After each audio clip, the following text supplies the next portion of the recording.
Our next module, Module 2, is dealing with digitalisation and skills for work. Again, we have a panel with a broad range of specialisations, and I'm sure you're going to find their contributions as stimulating as our first panel. This panel includes Eleonora Peruffo of Eurofound, Mary Cleary of the Irish Digital Skills and Jobs Coalition, Peter Cosgrove of Recruitment Specialists CPL, and after their addresses we're going to have, if you like, a reaction roundup analysis from Ken Finnegan of IDA Ireland. So without further ado, I'd like to introduce our first speaker. Eleonora Peruffo previously worked in the lifelong learning sector but joined the employment unit of Eurofound as a research assistant 2 years ago. She's worked in the European Restructuring Monitor Observatory and is involved in research on the digital age.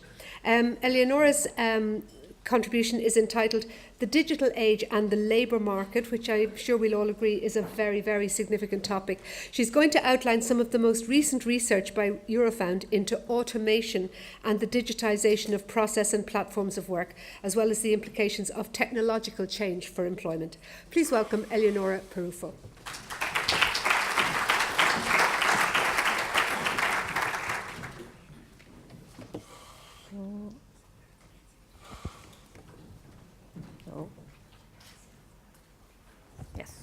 This is the one. Okay. Good morning. My name is Eleonora. I work for Eurofound. Eurofound is an agency of the European Union. It was established in 1975, and it's one of the 4 agencies under the remit of DG Employment, together with probably, as you know, CEDEFOP, EU OSHA, and the European Training Foundation. The board of Eurofound is made up of representatives of the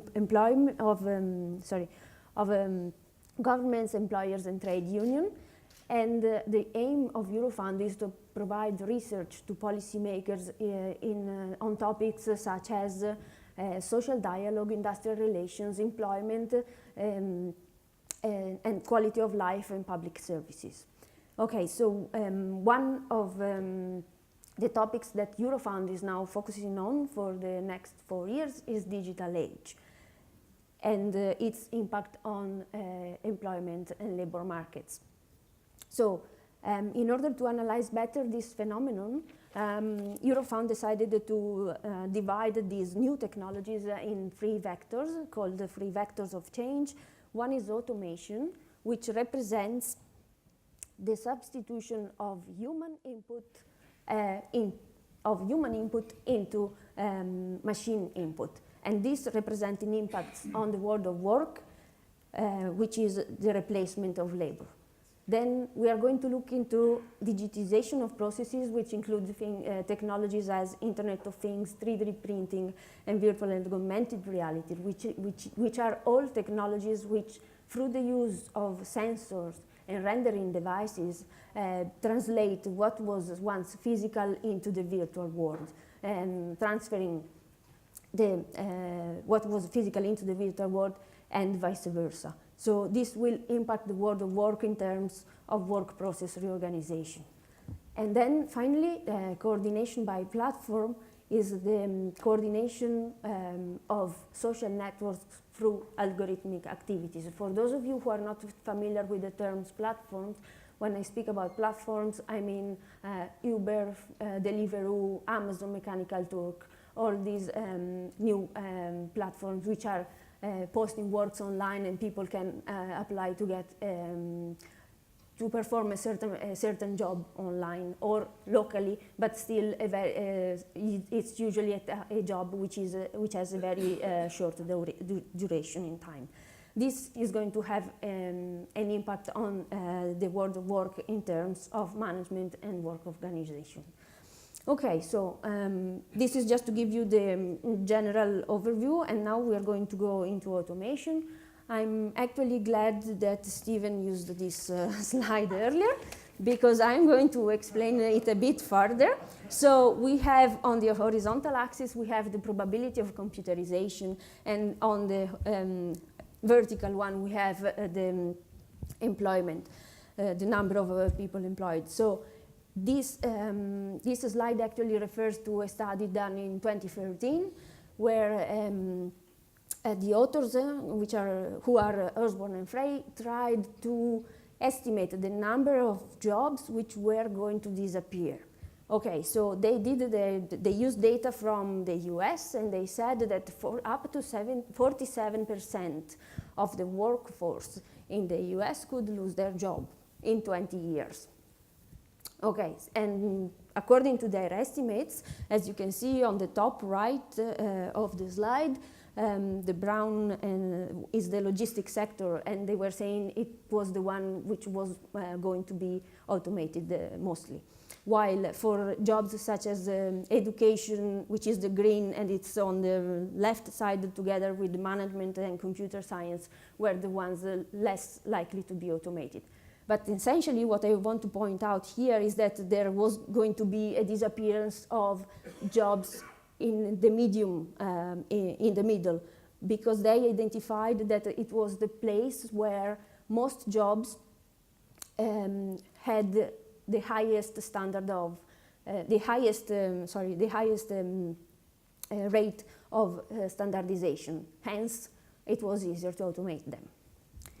Other researchers did some more estimates using this methodology for other countries, and their estimates were similar, in the range of 30 to 40% of jobs going to disappear.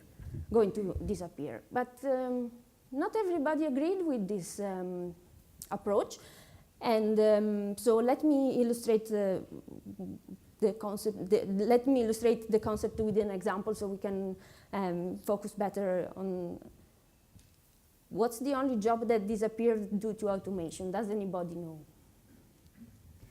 Okay, somebody might think about the telephonist, but actually the telephonist disappeared because of technology obsolescence, not because of automation. So there was just a change in technology. Some other people usually say, anyone who would like to try? No?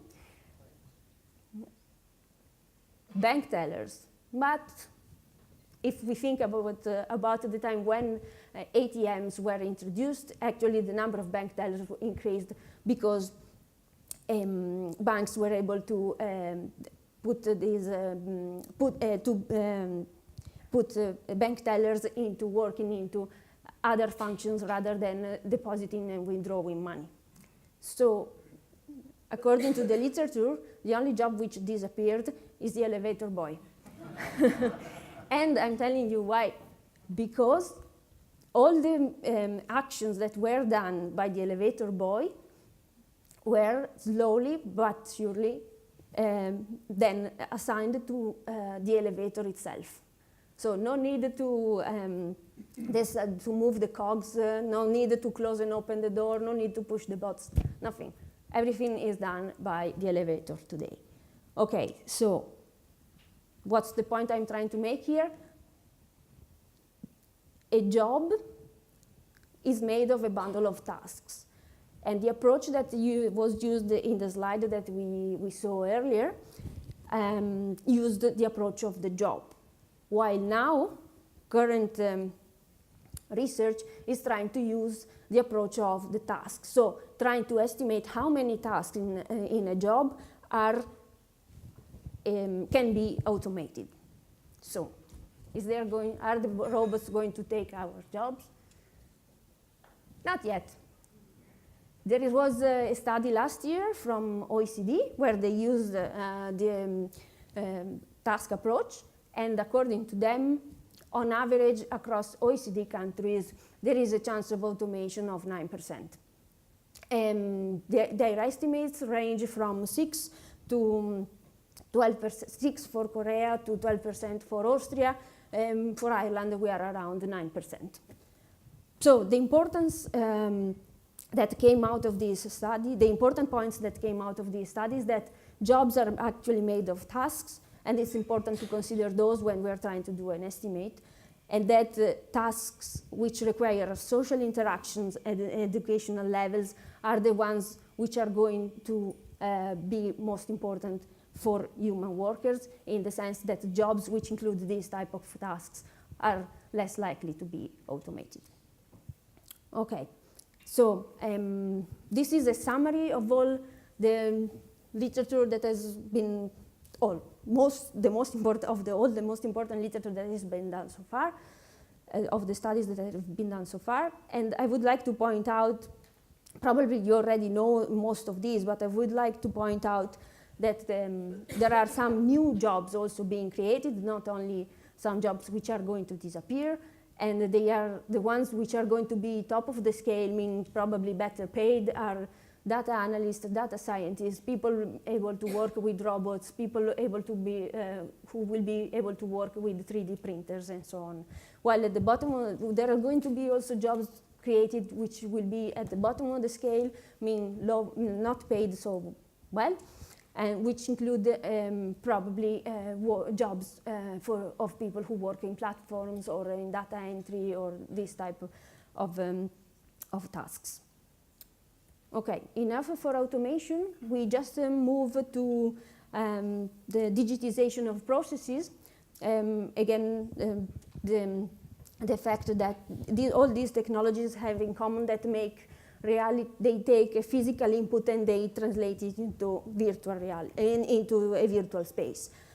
And the main thing that these three technologies have in common is that actually, when you make something available online, it's not location bound anymore, meaning that it's accessible from everywhere in the world.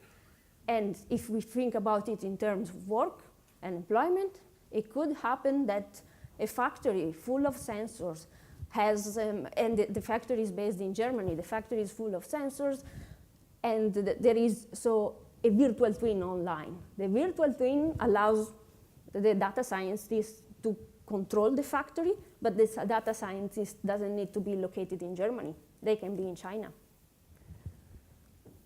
So this is the fact that the location is not important anymore is also important for platforms. And again, I'm talking about Uber and Deliveroo, even if they are a special part of platforms, because actually the services that they are delivered by them, they are local. But there are a huge number of other platforms, more than 2,000, which advertise tasks online, which need to be done online. It could just be image tagging, but they do offer this service, and there are people who work on this type of tasks. So the important thing is here is that there are both positive and negative sides for platform work, meaning that they are on demand and people can decide when to work, but at the same time, if they are on demand, people might also be asked to work at hours and time that are not suitable to them. Same for short assignments. Short assignments are great if you are maybe just trying to integrate your income from your main job, but it might be that a short assignment isn't great for somebody who's trying to earn their whole income through platform work. Then we went quickly through the three vectors of change. These are here the skills that emerged from our analysis. The skills that from our analysis emerged as the ones that could be the one required in the world of the future, in the world of work of the future. And I would like, since you are interested in education and training, that upskilling emerged as one of the main strands in all the documents that we looked at. And most importantly, that there is going to be a gap between entry level of a job. They are saying that, experts are saying that there is going to be a gap between the entry level of a job and advancing to the expert level, in the sense that it will not be enough anymore just to stay in the job a few years and learn, but people will need to upskill if they want to progress or to progress in their job. Yep. And then I would just like to briefly touch on social dialogue, because it's one of the factors that could help workers in order to organize themselves and ask and and ask for the improvement of their working conditions when the competition is made global. At the same time, for trade unions, it could be very difficult to organize themselves, since the workforce is going to be spread across many countries and probably with different working conditions. This is just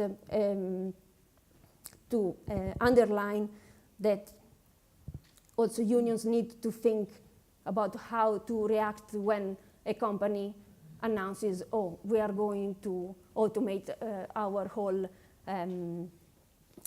work process, and these many people will be dismissed. There are solutions out there. The trade unions across Europe are working towards a solution which can, for example, ask the company to retrain the workers in order to be able to work on the automated process. And then finally, I would like to leave you with a slide which sums up the contradictions of the future of the world of work, and just to underline that the solution to this question, the answer to this question, will depend on the vision and the answers that governments, employers, trade unions, and education institutions are going to give. What's your vision? And then finally, to say that Eurofound is going to keep working on the topic of digital age. We are going to work on some projects in the future. If you liked what you heard today, we are going to publish soon a concept paper and some literature reviews, so please do follow us up on social media and our newsletter. If you want some publications, we also have a stand outside the conference room, and thank you very much for your attention.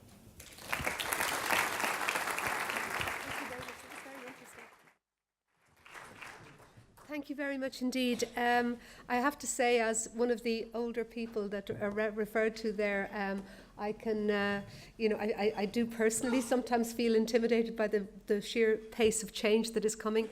And then when you have children who are in the labour market now, I think that you're seeing it from the way you used to see it to what they take for granted. It's just a massive period of change. Our next speaker is Mary Cleary of the Irish Digital Skills and Jobs Coalition. The Digital Skills and Jobs Coalition is a European Commission initiative to support the formation of national coalitions in each member state and encourage the upskilling and indeed the reskilling of the European labour force, particularly young people, for digital professions. Now, Mary's been involved in a number of bodies examining ICT professionalism, digital inclusion policies and continuous professional development, and she has also coordinated the Irish Digital Jobs and Skills Coalition. She's the Deputy CEO of the Irish Computer Society and is an active member of the ECDL Foundation Expert Working Group. She's a delegate to the National Standards Authority of Ireland. Could I ask you to welcome Mary Cleary, please?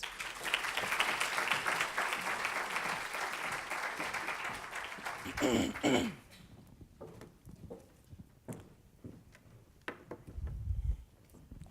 thank you.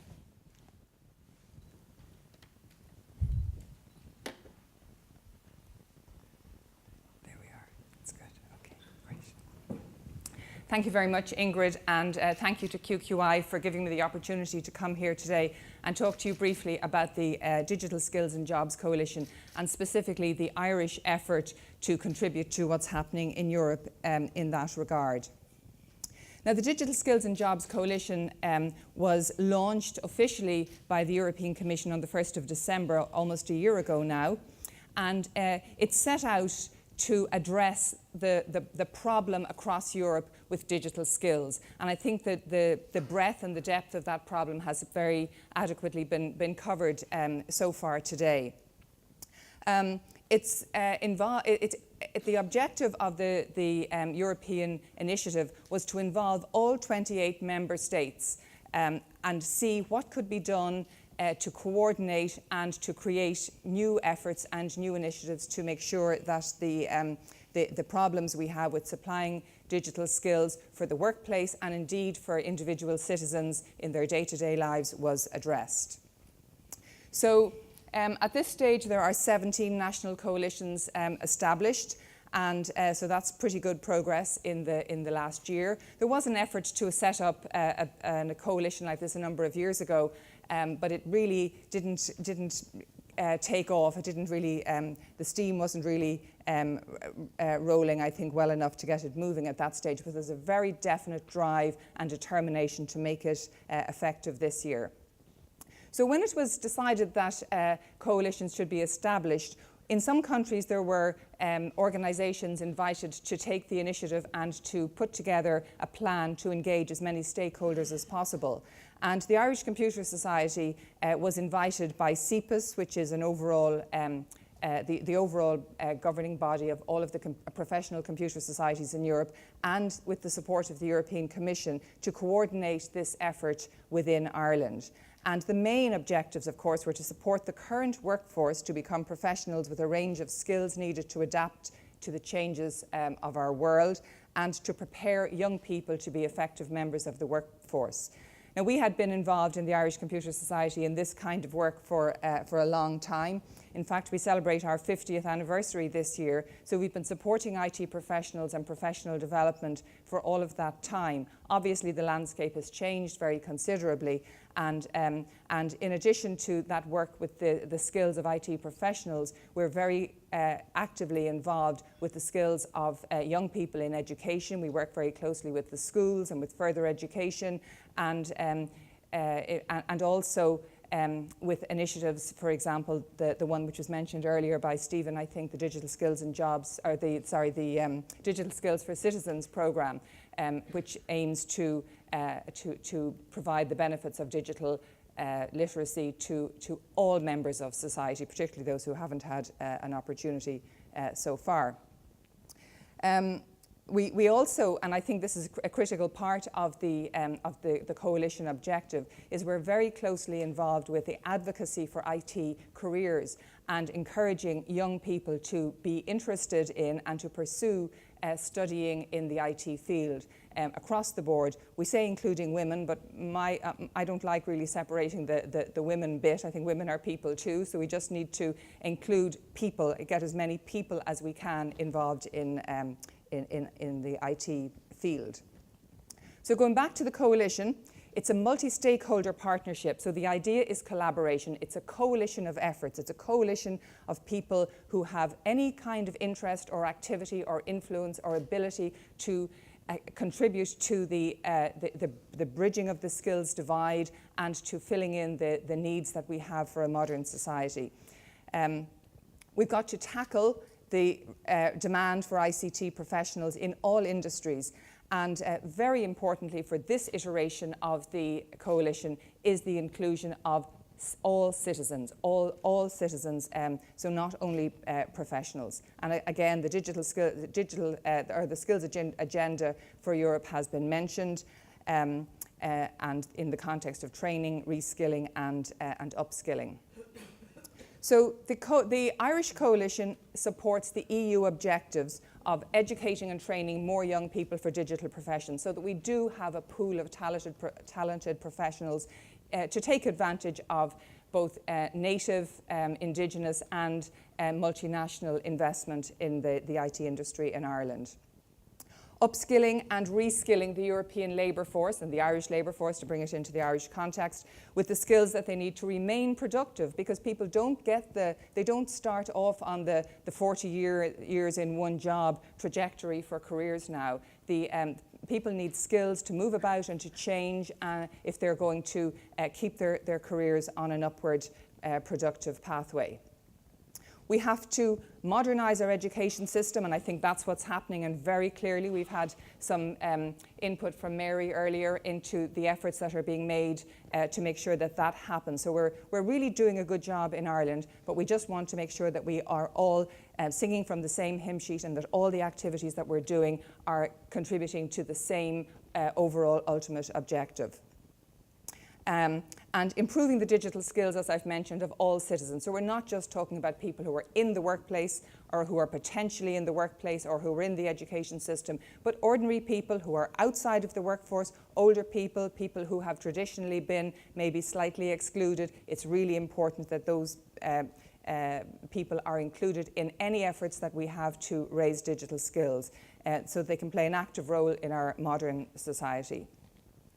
So the Irish Coalition was established, and we've set up a website, and so a lot of the work that we're doing is shown in that website and updated regularly. So digitalcoalition.ie you can take a look at.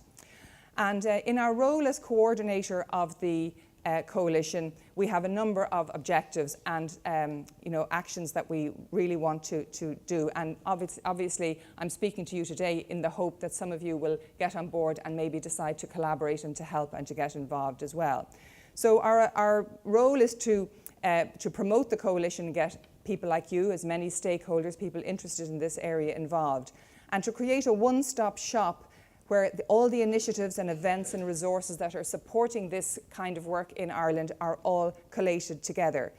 We want to have our data and updates on existing initiatives made available so that people know what's going on. One of the main issues that arose when we gathered together to discuss the formation of this coalition was that there were so many things going on that people didn't know about. So people who were involved in the space were coming together and they were talking about things that they were doing, and other people in the room said, I never heard about that, I didn't know that was going on. So making sure that people are aware, and that's the only way we can have collaboration and working together and lack of duplication.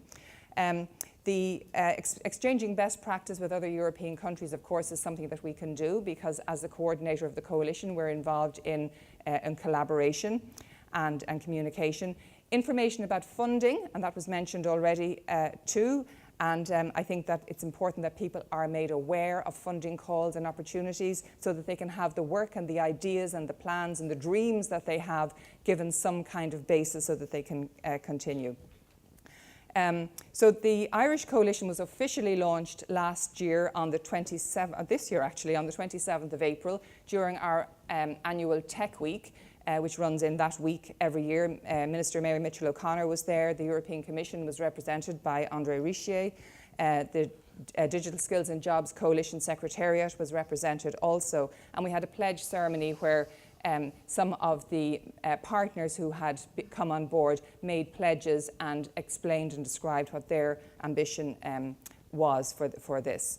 So we have a lot of partners involved. I'm not going to read them. You can see them and you'll see the slides later. You can see who they are, but we've got government departments, we've got education partners, we've got social organisations, all kinds of organisations involved. We've also got a great amount of support from people who came on board as champions. So there's a huge amount of goodwill to do this in Ireland, and it's really important that we capitalise on it. From the very early stage, Lord David Putnam, when he was our digital champion, he's since retired from that position, but he was behind us so much, and he was really keen that this was something that could be of great benefit to Ireland. The collaboration and coming together and sharing so that people know what the plans are and what's going on. So, as I said, I would be hopeful that by getting some information on actually what's happening, that some of you might be interested in getting involved and make a pledge, because it's all based around pledges. Organisations, individuals, private sector, public sector, schools, companies, making pledges about what can be done to raise the digital skills of Ireland. So the coalition will gather the data and consolidate initiatives under one banner. And because we're doing that consolidation role, some of the pledges that are made could be pre-existing initiatives. And that's good, because as I said, information and knowledge about what's going on is very important.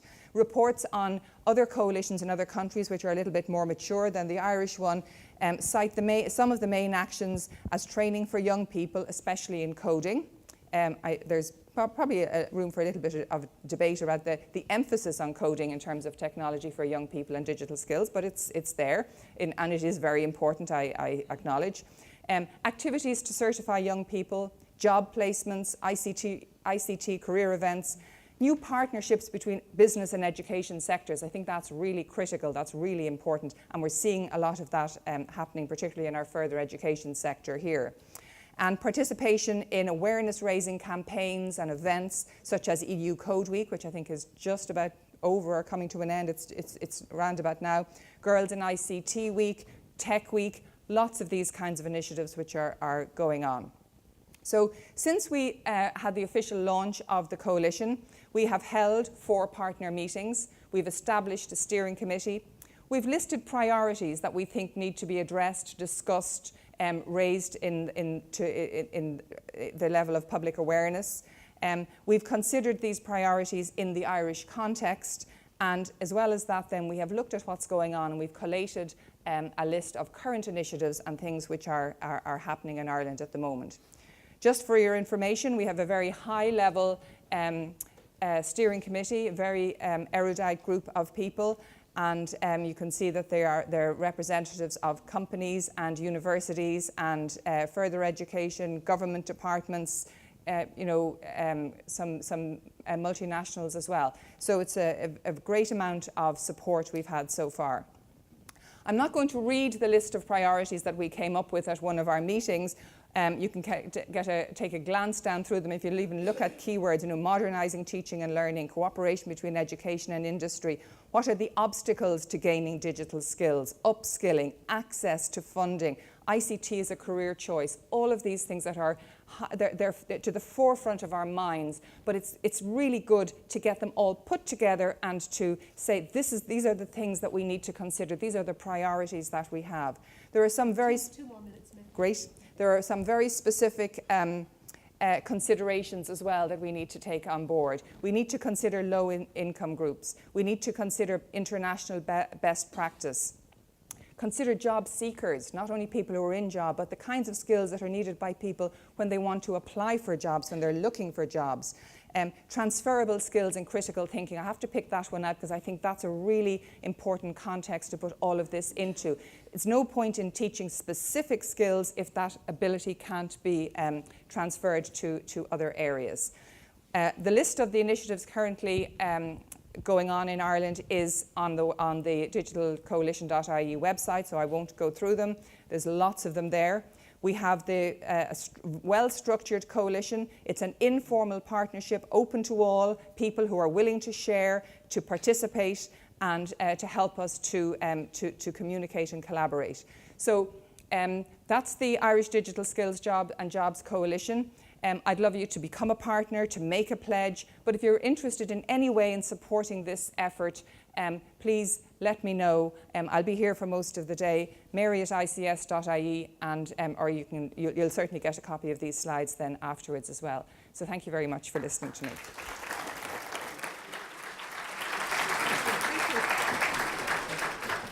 Thank you very much indeed, Mary. And you may remember that earlier I was mentioning that at the coffee break and the lunch break that it's an opportunity to network. I would suggest that you start there, and we could coordinate all of the stuff that we've heard there and maybe make some good connections. So, Mary, thank you again. Our next speaker is Peter Cosgrove, who is a director of CPL, the largest recruitment and outsourcing consultancy firm in Ireland. He's known for his work in the areas of talent and the future of work. Now, Peter's on the steering committee of the 30% group, which aims to improve gender balance in Irish business. Good luck with that. He is also on the board of Aware and is the chairman of Blackrock Athletics Club. Peter's going to speak as a voice from enterprise. He's examining how technology is disrupting the world of work, the challenges and opportunities of the future jobs market, and the key roles of government, employers and employees in that future jobs market. His address is also going to look at the role of artificial intelligence and robots in the future workplace. Prepare to be scared. Peter Cosgrove.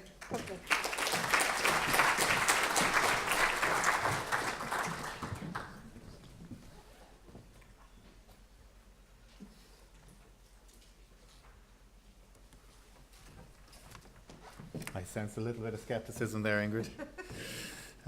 Good afternoon, or sorry, good morning. I'm going to give you a slight business perspective. I'm going to talk to you first about some of the challenges and then talk about the 3 stakeholders in this: governments, employers and employees, and the challenges and what they can actually do. The first age of man was hunter-gatherer age, lasted millions and millions of years. The second age of man very quickly went to the agricultural age, which lasted thousands and thousands of years. The third age of man was the industrial, which only lasted a few hundred years. And then we went to the computer age, which is less than 50 years. So we've gone from millions to thousands to hundreds to 50s, and now we're moving into what we'd call the augmented age. And if you don't believe we're connected with technology, think how you feel when you leave your smartphone at home. I think Moncrief wrote an article on Saturday on that. How would you have even got here if you hadn't used all those apps to get here in the first place? Because change has never happened so fast, but it will never happen so slow again. So however fast you think things are moving today, remember, this is the slowest it's ever going to happen. So if you look at how things have been disrupted in terms of all the industries, the biggest hotel company in the world is Airbnb, yet 10 years ago no one had heard of it, and more importantly, it doesn't have any hotels. The largest bookstore is Amazon and doesn't have any bookstores. The largest publisher in the world, the newspapers wouldn't have thought the largest publisher was going to be Facebook, and yet it doesn't publish anything itself. And the largest car company is Uber, and it doesn't have any cars. So it kind of highlights how things have changed so rapidly. 20 years ago, my mum told me not to get into a stranger's car or meet people from the internet. Now we're literally summoning strangers from the internet to get into a car. Okay? So as with Eleanor's side, we're right to be confused right now because it's kind of unclear. If you then look at job displacement, I know we've talked about this is the first 3D printed car, which was printed 2 years ago. Think of just the world of factories and car manufacturing if we can 3D print a car. A scary slide is in 1978, this was the #1 job in every US state. So they monitored the most done job in every state, whether it's a secretary, a recreation attendant. You change this to 2014, and you see that almost 40 of the 50 states is truck driver. And what's coming down the road? The driverless car, the driverless truck. So think about the 8.3 million people in America alone whose jobs won't be around in 10 or 20 years. But the interesting thing about these jobs is it's not just drivers' jobs. We're not going to need car parks in 20 years' time if literally a car drops you off and then drives off again. Good news, we won't need clampers. So there's always positives to this as well. The car will never stop long enough for the clampers to get to them. But the interesting thing is a lot of people look at technology and they think of the manufacturing jobs and the low-skill jobs, as we call it. But the reality is jobs in law, which we might think as barristers, that's only 3% of all law. 97% is paperwork, discovery, documentation. And the reality is we've already got an artificial intelligent lawyer that was hired in 2014 in a law firm. Guess what? AI never gets tired, never falls asleep, works 7 days a week, 24 hours a day, and never makes a mistake. It's kind of a fairly challenging competitor in the workplace. The #1 doctor in the world is IBM Watson. You might know it as winning at games of chess or a Jeopardy, but the reality is how does a doctor compete against a supercomputer that can look at every single available source of information around the world and then cross-check all this information against each other? The good news is technology has always taken jobs. Eleanor talked about it before. We used to have somebody called a human alarm clock. His job went when we actually got alarm clocks. And in terms of automation, we actually had someone who set up the bowling pins called a bowling alley pin setter, just like the guy in the lift. And his job went when we actually got the machine to do it. The difference is the speed of change. But the good news is the biggest challenge for companies right now is talent. The companies used to be powerful because they had more land or more capital or more raw materials. Now the reality is the biggest differentiators are people. Because all of the ideas there, it wasn't the technology that made the difference, it was the person who adapted the technology. So if we then look at the workplace itself, how that's changing, this is what people are looking for. They feel they can't find the right talent because we don't have enough people out there. And they're going to the ends of the world to find them. But the reality is we've loads and loads of people, they all just live in the wrong place. And this is the challenge. We still all want somebody who works within 20 minutes of where we live. Someone mentioned earlier we have 2 billion more people who are going to have access to the internet, so we're going to have a huge new workforce. Khadija Niazi, for anyone who's seen her in 2014 at the Davos Summit, she's 11 years old.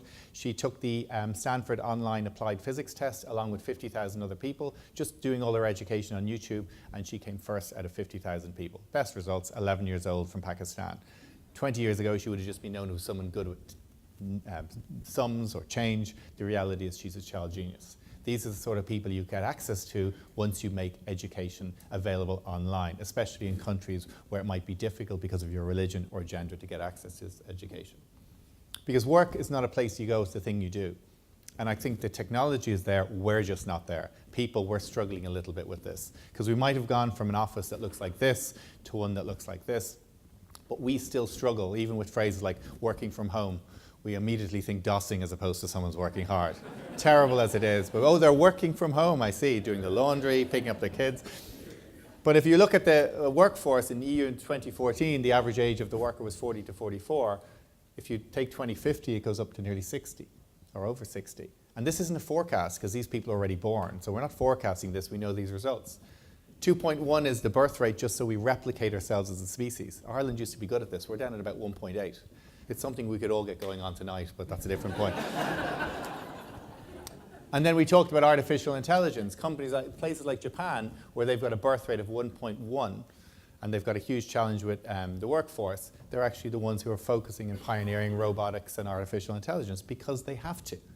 The good news, artificial intelligence is there, but it's not perfect yet. If you ask them to look for a job of a labradoodle, it'll often bring you up a chicken fillet as well. So they sometimes struggle. So they're not there yet in terms of their technology.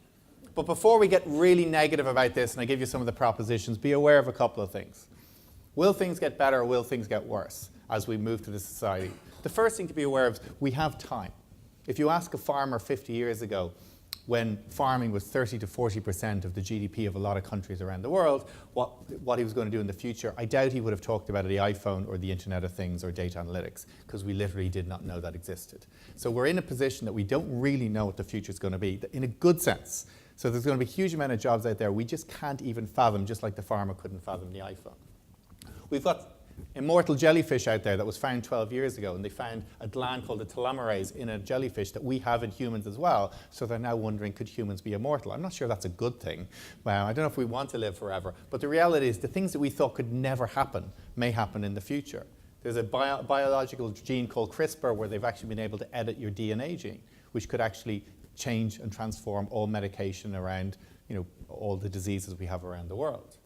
For Harry Potter fans, they've created almost an invisibility cloak. They're nearly there with that. And Obayashi have created a lift that they want to go to space by 2050. So the reason I highlight this is just some amazing things going on out there. But we often talk about digitalisation, robotics, and we just go, oh my God, we're all screwed. We won't have a job in the future. We'll be serving a robot overlord. But we have to also look at work itself. Gallup do a poll every year over 1 million people, and they talk about the challenge with work and engagement in work. Companies with high engagement are doing a lot better. But if you just type work is into Google, the problem with Google is it always gives you the most accurate results. So if you type in anything and then let the sentence fill out itself, that's what work is right now. So only about 20% of us are actively engaged in work, which is kind of depressing. But one of the main reasons for this is technology. So technology might be fantastic and amazing, but it also causes some of the huge challenges. Anyone who's seen this in any restaurant or pub, it's phone stacking, where people already realize we're so addicted to technology, we all have to put our phone in the middle. First person to grab it back has to buy the round of drinks. So at least we're kind of the first sense of, iPhone anonymous, where you stand up and go, I realize I am addicted to my technology. My name is Peter. A photographer took phones out of pictures. So he took a range of pictures. I only put up a few here, where he just said, this is what people look like when you just take the technology out of the picture. Right? It starts to get a bit depressing. If this couple ever learn how to have kids, this is what they'll probably look like. We have text lanes and non-text lanes for walking in China, and probably coming to other countries. So when we talk about technology, one of the challenges are we're addicted to it, it is dominating our thinking, and it's making us the most tired and most exhausted we've ever been. To the extent that you've got companies like Aetna, an insurance company, that are paying bonuses to people who sleep for 30 days in a row. And he said, this is the best money I will ever spend. Put a Fitbit tracker on them. You get 30 days, on 7 hours or more, we will pay you $500. If we've arrested workforce, we're going to have ideas. Because remember what I said at the beginning? The best companies in the future are going to be the ones with the best talent coming up with the best ideas. The one place everybody says they never get good ideas is sitting at their desk because they're tired, exhausted, busy. So what are some propositions? Firstly, government. Bill Gates has highlighted a robot tax. While I'm not saying we should essentially focus on this, the first question for governments is going to be, how do we actually start asking questions? What do we do with the millions of workers around the world that do get displaced, who might potentially have some mental health issues if they've literally lost their job overnight? How have we even thought about these things? So we firstly need to think about that. We need to look at things like universal basic income.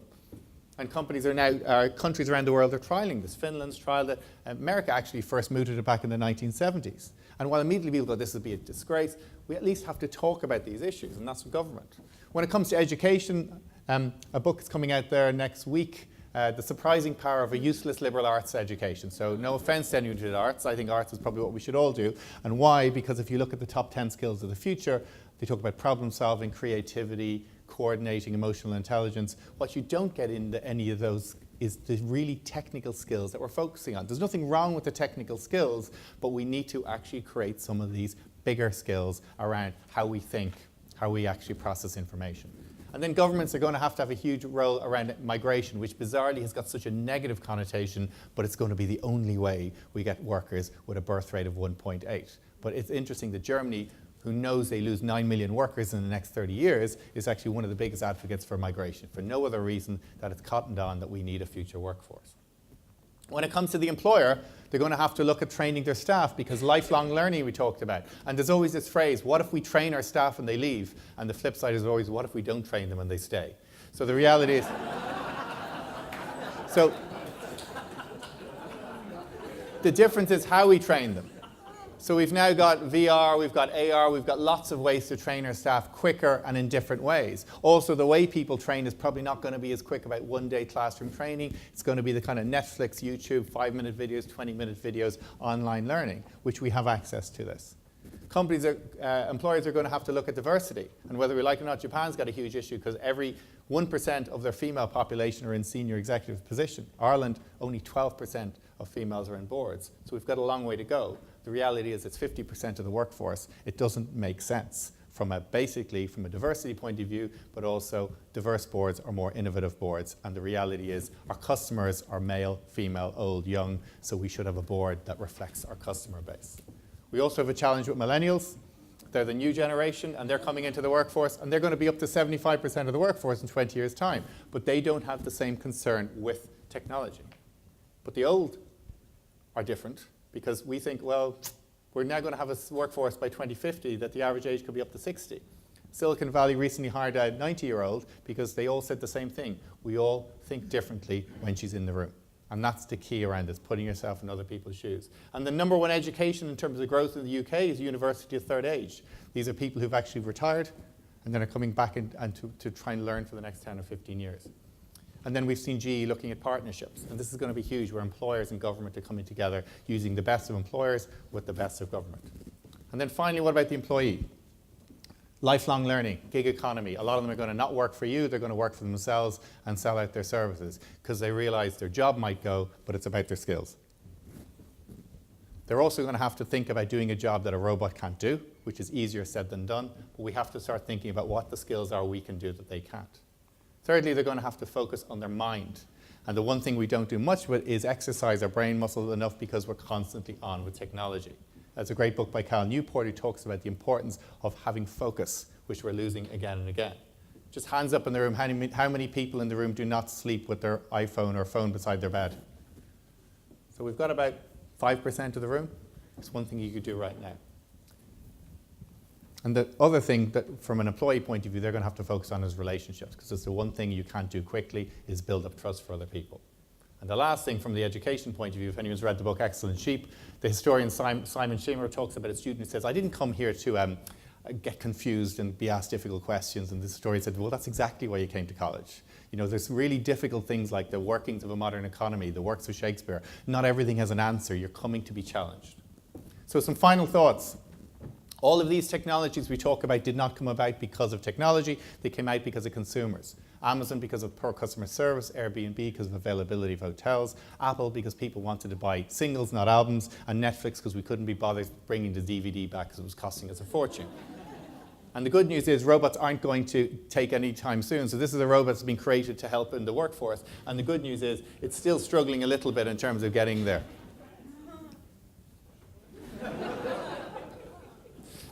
But I'll finish with two quotes. Oscar Wilde, back in the 1890s, to sweep a slushy crossing for 8 hours is a disgusting occupation. To sweep it with mental, moral, or physical dignity seems to be impossible. To sweep it with joy would be appalling. Man is made for something better than disturbing dirt. All of that work should be done by a machine. So the reality is computers should help us get people better work. And as Picasso said, computers are useless. They can only give you the answers. We want people who can ask better questions. So that's my last slide. We have a whole paper on this, which you can get at the Future Work Institute, which is part of CPL. I would have brought 400, but I don't have a robot to carry them for me. Thank you very much.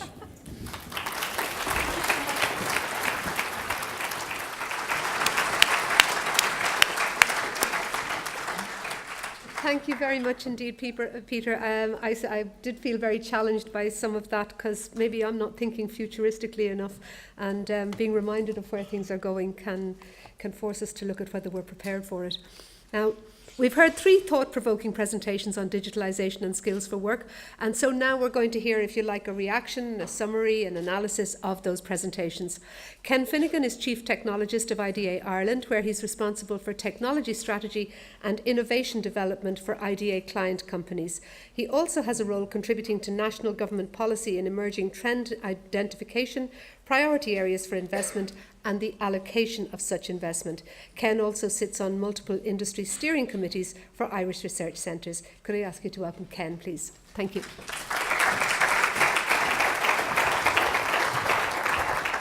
Thank you very much. That was a fantastic and not terrifying at all final presentation there.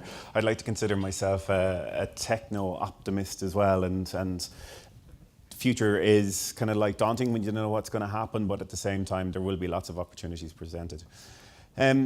Just in terms of the conversations that we've been having today, a lot of the topics that we're looking at from an IDA perspective are definitely being addressed.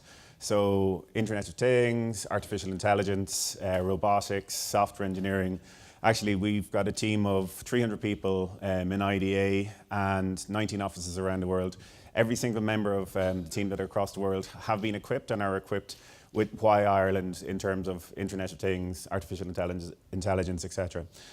And just to kind of like, before I start asking questions, just give kind of like a little bit of background in terms of like how we identify these trends. It's coming to events like this and listening to really smart people and people with their finger on the pulse in terms of what's happening in education, what's happening in industry, etc. About 1.5 years ago, I started getting phone calls about artificial intelligence. Before then, it was just in movies, Terminator 2, etc., etc. And then all of a sudden, it's kind of like, about January 2016, end of 2015, I got a phone call about AI, machine learning, and all the subcomponents of artificial intelligence. Since that's been happening, at the end of last year, it's gone nuts. Client companies, the likes of Intel, Google, Analog Devices, etc., are all asking kind of like, so what does Ireland have to offer in this? So in May of this year, we pulled together a design-led thinking approach. We got the 60 top minds in Ireland in artificial intelligence, whether they are coming from backgrounds in academia, industry, our client companies, indigenous companies. We had the military with the Irish Army present. We had social entrepreneurs, and we also had unions. I think it was interesting, Eleonora mentioned earlier on that even unions are starting to try to figure out is like what do we look like in the future. So we invited the unions to come in as well to contribute to that conversation. My objective from that meeting was to basically get a feel for where we are now, what's going on in Ireland in terms of AI. And when I look at AI, I don't call it a revolution, it's an evolution. Ireland has a great reputation globally for technology development, innovation, etc. So we're kind of like, we're starting at a really good base, if you want, and it's that evolution, and it's that kind of like, the skills are really important, the upskilling, the retraining, and the education are really important to get us from this high bar where we're already at into the next level. So that's why it's really interesting listening to the panel today and all the presenters today. From that event we had in May, we've developed a national value proposition for artificial intelligence. As I mentioned, that I'm in the middle of training 19 offices around the world, Why Ireland for artificial intelligence. We've termed it AI Island. If you Google AI Island, I think you'll see some island in the Caribbean. But if you type in AI Island IDA, you'll see our value prop there. So it's getting lots of attention, and we have a strong message globally. And that's just AI. IoT has been completed, etc. So in terms of the presentations that we've heard today so far, there's a few questions I want to ask. And I think, Peter, you mentioned that we're living in the augmented evolution, if you want, or augmented times. For the people in the room, would you be able to describe what that augmentation looks like from an education perspective? So we talked about kind of like the skills that are needed, but like if there's teachers, if there's lecturers in the room today, how will their lives be augmented, or how will their jobs be augmented by technology? Well, the first thing I'll say is you can't beat having a teacher in the classroom. Yep. So if you look at any of the reports around what jobs are going to go, teachers are right up there at the top of they're not going to go, because you can't improve on having a person in the room. And when you look at some of the biggest challenge with human interactions, you can differentiate and see very quickly when someone's bored, when someone doesn't understand, by tiny little changes in their eye, which just you can't do. So that's the first thing. Where education is probably going to change a lot more is really for the people who don't have access to it. So we're very lucky in a lot of ways around our education system. We may not always feel that, but if you just take it as a baseline compared to other countries. But what we're going to be able to do is now, with any sort of internet connection, you'll be able to get education around the world. So more and more universities are going to give away their education, which they never thought was their IP. They could never do this. But people are now realizing the more they give it out, the better it's going to be for themselves. So that's the first thing. But the second thing, it's probably just starting to understand how people learn. And the next generation with technology, they're going to learn in smaller chunks. And it's probably going to be, rather than these kind of, as I said, classroom training, a lot of these new training courses. So if you look at the likes of LinkedIn, who are the LinkedIn Learning Solutions, and you'd like to think they've put a lot of work into it. They're almost understanding how long they can keep people's attention before they need to stop off again. And that's probably quite different. Before we said, no, we can get them for the full day. So I think the challenge is going to be, firstly, in terms of, I still think the teacher's going to need to be there, but it's almost using the technologies to make us better within that environment. Okay, very good. And it sounds like in terms of trends that we're seeing as well, everything is becoming more personalized. So at the moment, what we see in the classroom is like maybe 25, 30 kids. In the future, teachers will have more time to focus on the different skills of the kids. Like at the end of kind of like a secondary school, there may be no type of leaving cert. There might be kind of like an exam that enhances or focuses on their specific skills or ability. Yeah, I think, well, first thing, just a general comment, the biggest frustration from business point of view is education moves too slowly. But the flip side is, and I see it from the education point of view, my father was in education, is business don't actually care long term, they care short term. Mm-hmm. They want things today. We need technology solutions now, we need STEM graduates today. But in 5 years' time, they'll have forgotten about it and they'll have moved on to something else. So actually, business, if they're in this, they need to partner for 15, 20 years, because anyone who's been in the education realize you can't just change something in 2 years. And guess what? We want coding skills today. In 10 years' time, we may not have any coders. Yep. AI might do all the coding for us. Yep. So we kind of, languages now in 20 years' time, maybe all language could be done by an app and we don't have to speak any foreign languages. So we do it more for why we do it rather than the language itself. So I think that's important from that point of view. The personalization, I still think we'll have a lot of classroom training. I don't think that's going to change for a long time.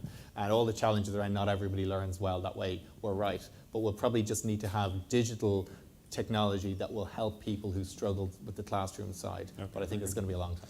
It's worth mentioning actually that as part of that design-led thinking event that we had held for in terms of artificial intelligence, like we asked industry leaders, academics, what's great about Ireland to be able to pull that proposition together. But we also asked industry, what do you need from us? What can we do as a government agency? But and I should mention that we had Enterprise Ireland Science Foundation working on this together. So it's one of the first times the three agencies have come together to work on something. We recognise the impact that AI is going to have.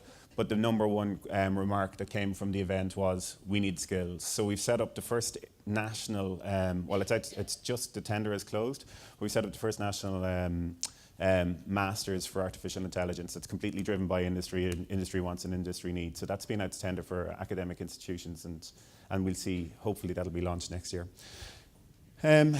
Mary, there's really, when I'm looking at technologies, like obviously we can break it down into artificial intelligence, Internet of Things, robotics, etc.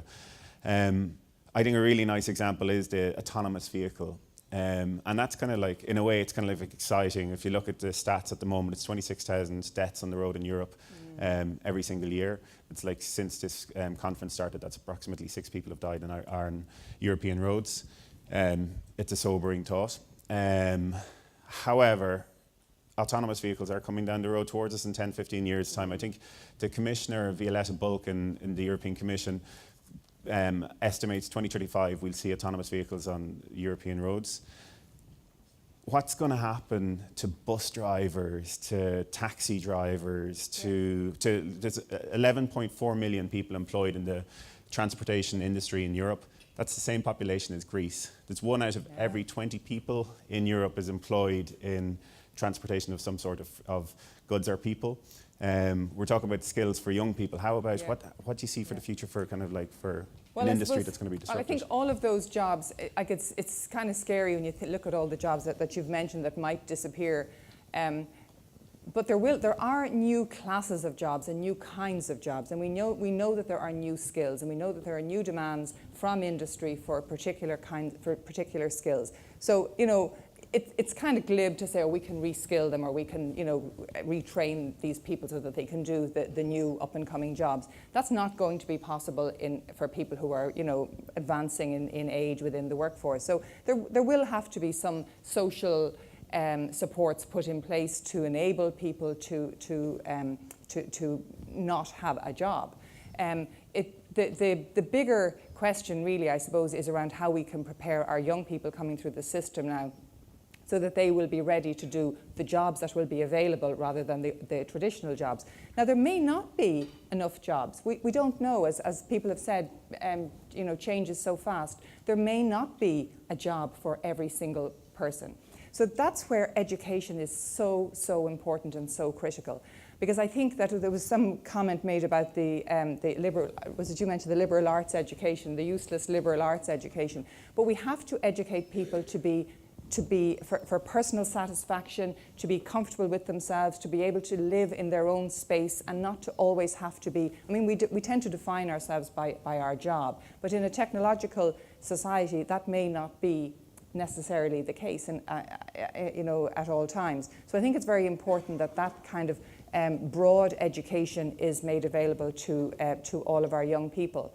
And I think the best approach to having a fully rounded education for them then would be to integrate the digital skills and the digital literacy part into the general education. I think where we're moving to now in education is that you know, technology or digital literacy isn't a subject by itself, but it's a means of learning. We have to learn certain digital skills, but if we use, you know, digital devices and technology as a means of learning, if we're taught through with all the best of technology, then I think we'll have those skills, but we'll have them as we're learning other things. It is important, even as we talk about curricular reform and education reform, I believe that it is important that we still learn facts and we still learn history and we still know what's going on in the world. Because if you're going to be a critical thinker and you're going to apply, you know, all the benefits of technology, you have to have material to work with. You have to have things to think critically about. You know, you have to have things that you can develop technological solutions around. So I think that that's very important. Okay, very good. Do I have time for one last question? Very quickly. Eleonora, really quickly.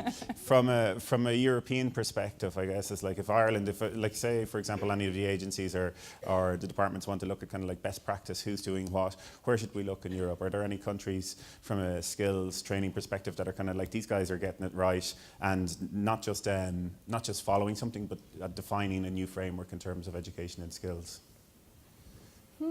That's rather a question for William from DG Employment.